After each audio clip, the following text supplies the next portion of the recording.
pergunta, mas eu quero começar com a pergunta. Aqui, para o Gustavo, aproveitando já o seu final, como é que a gente pode entender o capitalismo de Estado na China e em outros países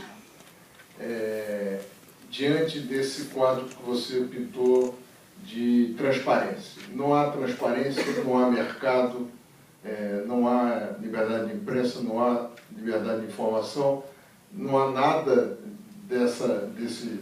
desses valores e desses instrumentos que o capitalismo, de que o capitalismo se alimenta, e, ao mesmo tempo, quem comanda o capitalismo hoje no mundo é a China e outros países autoritários, né? Então, como é que se explica isso? Por isso, muita gente acha que vai estourar em algum momento. Houve uma época onde o desempenho econômico do mundo socialista, também pelos números que vinham para cá, do lado de cá da cortina de ferro, os números de crescimento eram espetaculares e impressionavam. Então, houve também a época que o planejamento central havia ultrapassado o capitalismo e tinha se encontrado uma fórmula mais eficaz.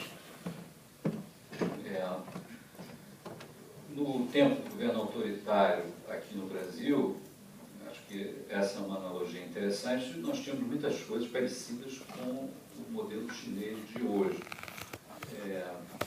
O que é inquietante e é uma especulação tentadora é que a China vai passar por um processo semelhante ao que nós passamos.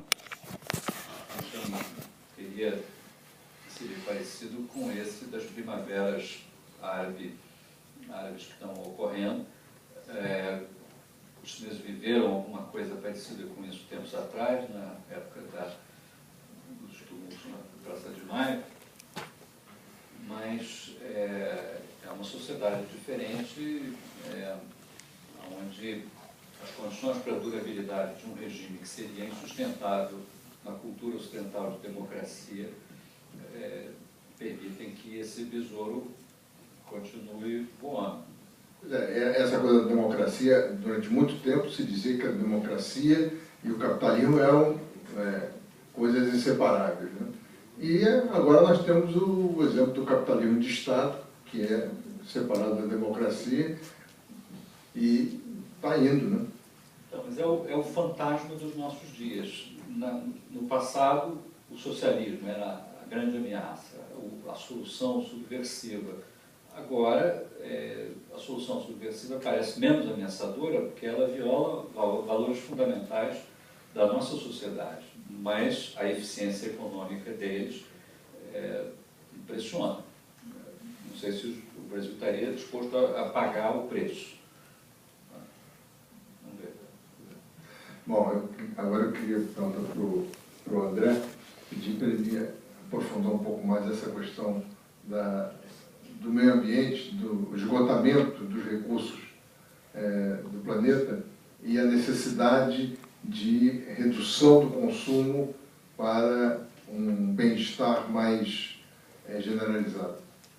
Ele falou rapidamente hoje aqui, mas ele escreveu recentemente um artigo muito importante sobre esse assunto que ele considera que é o grande desafio da nossa época. Então eu gostaria que ele aprofundasse mais. Eu, quando escrevi esse artigo, fazer uma observação, sinceramente, um outro artigo que eu comentei, esse primeiro, quase óbvia. Não é necessário, eu acho que eu uso a expressão limites físicos do planeta.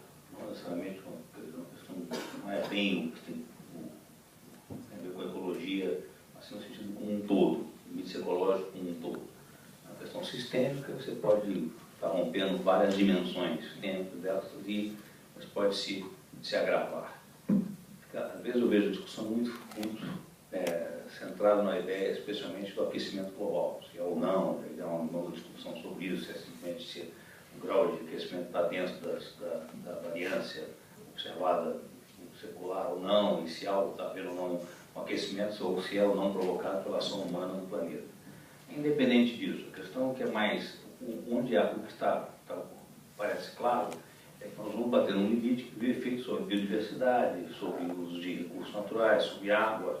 Claramente, se nós quisermos trazer toda a população mundial para os níveis de consumo material que nós temos nos países mais avançados, especialmente nos Estados Unidos. Então, e é claro que isso para mim é uma questão lógica, a menos que haja um breakthrough tecnológico, como eu disse, não me parece que vai haver, porque ele não está precificado, esse é um caso clássico de bem público, e não há decisão, não existe governança global para a decisão de fazer isso, que exigiriam a governança global para que isso fosse, então, tratado com preços, com tributação, para tentar mimetizar uma ideia de preço sombra que levasse o mercado a corrigir essa distorção de bens públicos. Isso não vai ocorrer. Não ocorrendo, a mola do capitalismo, como nós o conhecemos, do capitalismo do nosso tempo, é o consumo material. É o crescimento baseado no consumo material. É uma questão de lógica e nós vamos bater num limite que é insustentável. Quanto tempo? É muito difícil dizer. Como eu disse, fazer previsões para o futuro é muito complicado. Mas fica evidente, e não é só a questão dos limites, os limites físicos do planeta, já tem a ver com o bem-estar hoje. A questão, eu gosto do exemplo mais claro, é o uso do automóvel. É evidente que o uso do automóvel, especialmente o uso urbano nas grandes metrópoles, bastante de São Paulo, está se tornando disfuncional.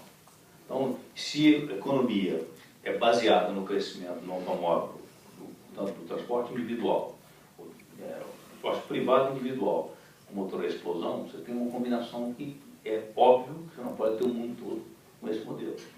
E isso tem que ser equacionado e não, eu acho que esse é o grande desafio, porque o modelo todo do capitalismo, eu falo da crítica cultural, está baseado na ideia de que mais é melhor, mais consumo material. E como eu disse, por isso que eu acho que já há uma percepção hoje crítica disso, de que essa nós perdemos a razão, esquecemos de saber por que queremos mais para quê. E isso, agora, eu não acho que isso é muito complicado, mas acho que é o grande desafio hoje. E o desafio é cultural, porque nós estamos baseados num capitalismo que estimula isso. Estimula de uma forma permanente a ideia de que não tem insaciabilidade, e ao contrário, a ideia de que você não tem mais, você é um fracasso. Está baseado na publicidade, está na publicidade explícita, está na publicidade subliminar, está por toda parte.